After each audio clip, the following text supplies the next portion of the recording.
Имаме съществуващи стени, които са изпълнени с варциментова машина мазилка MP25, след което са шпакловани с баламит гипсова шпакловка финно гранде и съответно финно бело като финиш. Върху тях ще покажем изпълнението на баламит ефекти Artline металик, Artline лазур. Чрез полагането им ще покажем различни варианти за интериорни решения и съответните различни ефекти, които могат да се получат от тях. За някои от техниките, които ще покажем, ще трябва да грундираме предварително стените с баламит гранопор боя. В случая се използва баламит гранопор боя, понеже тя запечатва най-много и позволява най-малкото поемане на материал от основата. За да използваме боята като грунт, е необходимо да я разредим с съответно количество вода. На една такава опаковка от 5 кг ще сложим някъде около половин килограм вода, след което ще я разбъркаме с миксера и ще нанесем с бояджийско мече и ще изчакаме известно време да изсъхне.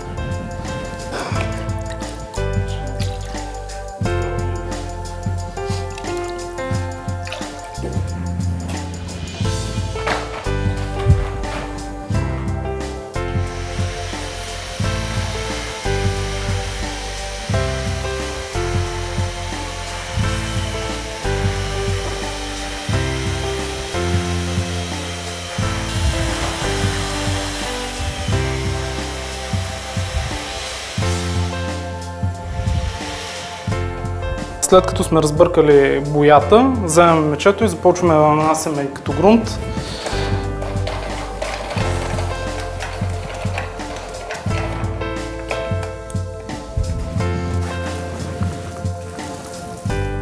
Грундирането трябва да се извърши плътно, без прозиране на основата. Самия грунт оставя известен релеф, в зависимост от косъмчета на валяка, който ще ни бъде необходим за съответните ефекти. Все пак не ни трябва идеално гладка основа, трябва ни основа с лек релеф.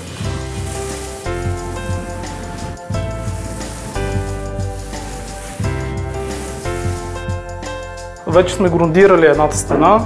Докато чакаме грунта да изсъхне, ще нанесем климаглете варова шпакловка върху другата стена и съответно ще направим друг ефект. Ще използваме за изпълнението на ефекта варова шпакловка климаглет. Шпакловката е изцяло на варова основа, което ни позволява да я наситим по-добре с съответната боя, с която ще я бладисаме след това. Слагаме си количество вода в чиста кофа. Принципно варовата шпакловка за една торба сух материал трябва да се използват 8 литра вода.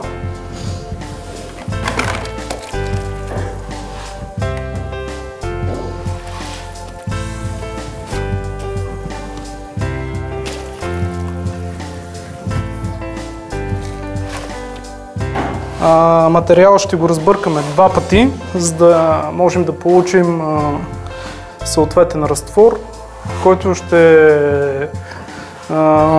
с второто прибъркване ще направим така, че да останат едни топчета в материала, които ще дадат отражение после на самата стена.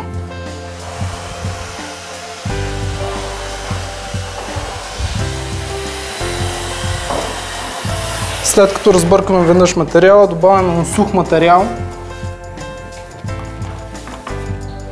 и го прибъркваме още веднъж.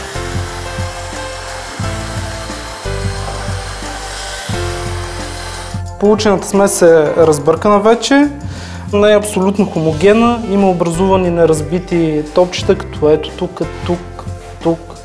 Всички тези неща ще избият на готовата стена и ще подчертаят цвета на боята. За нейното нанасяне ще използваме иноксова маламашка с заоблени ръбове.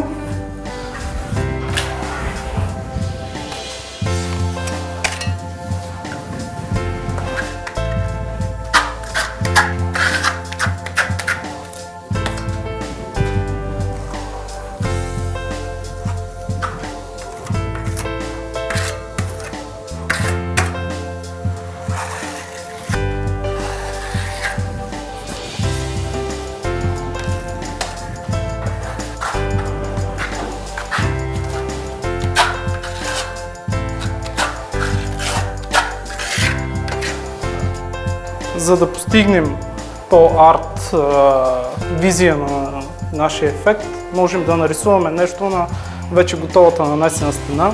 За целта материалът нанесен трябва да бъде достатъчно мек, за да можем да чертаем върху него. За чертането се използва остър инструмент, с който може да нарисуваме някаква наша идея или нещо според желание на клиента. Вече имаме изцяло изсъхнал грунт. Стената е готова за полагане на Artline металик бои. Ще ги положим чрез различна техника, с различни инструменти, за да получим различни ефекти от тях. За този ефект металик ще го нанесем на няколко ръце, като за първата ръка не е от съществено значение посоката на нанасене, просто трябва да го нанесем плътно и с необходимата дебелина.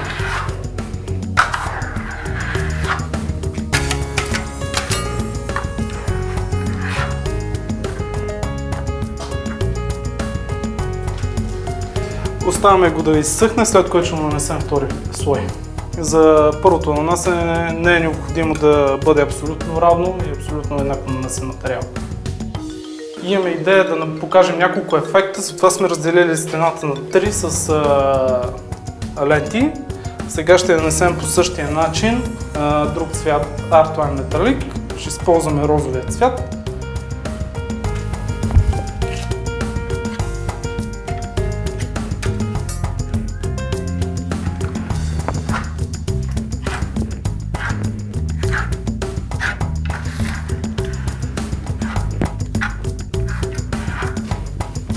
Материала го нанасяме по същия начин, по който нанасяхме материала на предишната мостра, със същата дебелина и пак без да гоним някаква еднаквост и еднаква гладкост.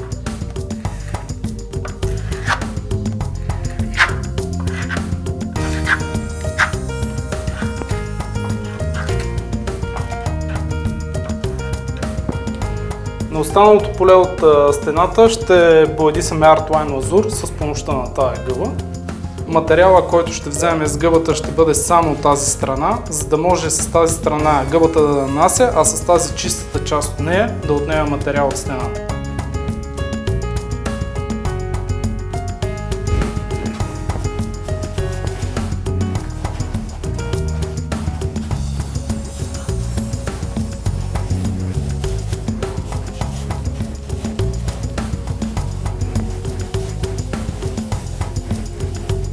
След като сме изчакали до пълното изсъхване на първия слой, преминаваме към полагането на втория слой, с който ще уплътним цвета и вече ще добием крайния резултат и очаквания ефект.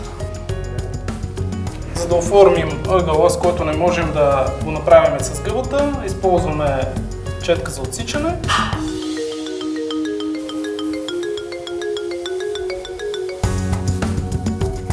След което преминаваме за работа само с гъбата. Начинът на полагане е абсолютно същия като при първия път.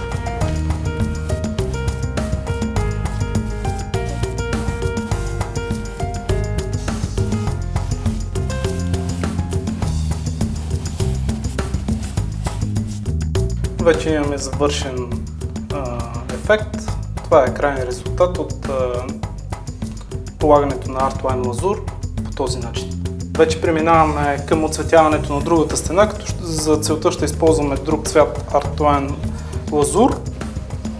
Начин на полагане на лазура е по същия начин, по който го полагахме тук на жълтата стена. Топваме пак само на върха на гъбата и започваме да втриваме материала в основата.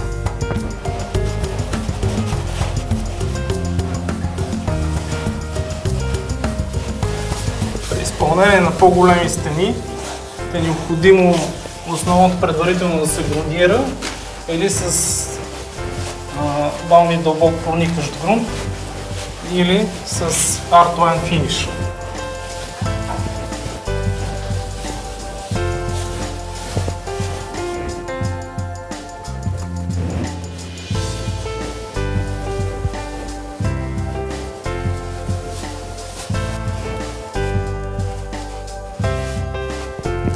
А ако желаем по-плътен цвят, можем да го боядисаме още веднъж по същия начин, след като основата е достатъчно суха и позволява полагането на втори пласт боя. Вече имаме изсъхнал първи слой от нанесения Artline металик. Ще преминем към нанасянето на втория слой, който ще го нанасяме с различни движения, за да можем да получим съответен ефект.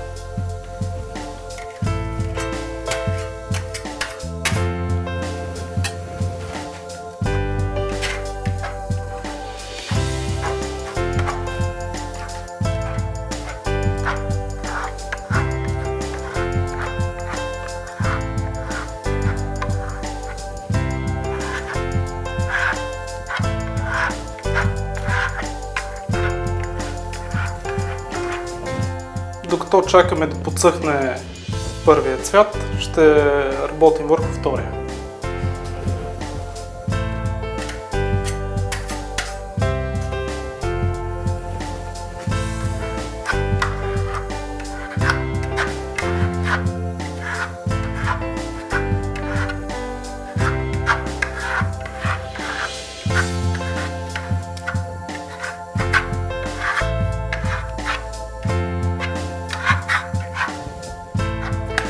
Вторият цвят също ще бъде запардашен, само че при него пардашенето ще се извърши с пластмасова маламашка, понеже при светлите цветове металик остава много черни резки. За да избегнем тия черни ленти, ще използваме пластмасовата маламашка, след което ще го боядисаме леко с гъба, за да имитираме тапети. Преминаваме към завършване на нанесеното розово и окончателния край на нашия ефект, който желаем да постигнем тук. За целта ще притиснем материала в различни посоки на движение на маламашката под диагонал от 45 градуса.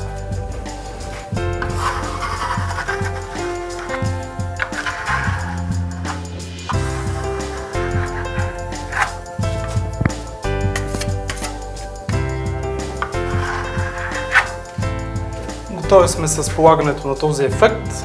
Сега остава да пуснем съответното осветление, което да подчертае красотата на боята.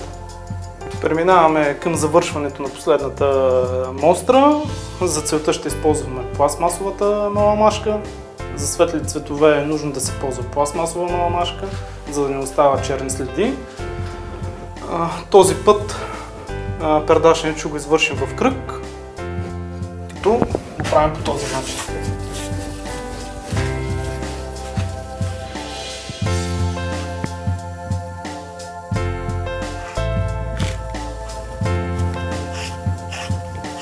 За последния ефект ще използваме хартиено тиксо, което ще го залепим на ленти върху вече съществуващия Artline металик. Ще го направим през еднакви разстояния.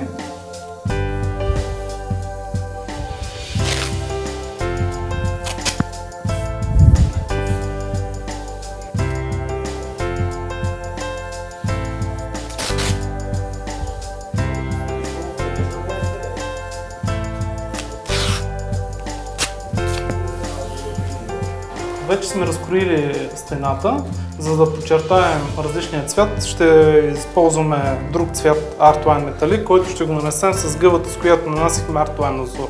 Нанасянето ще стане по същия начин, както нанасихме Artline азур. Слагаме на върха на гъбата и обираме с задната част.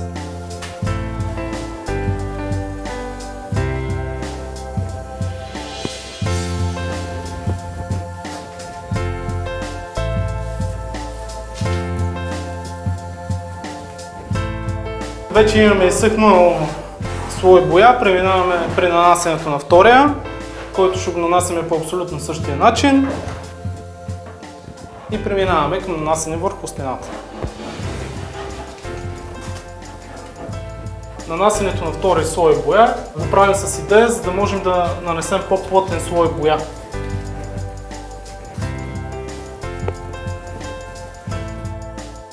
Готови сме с нанасянето на втория слой боя. Сега е време да свалим хартиената лента.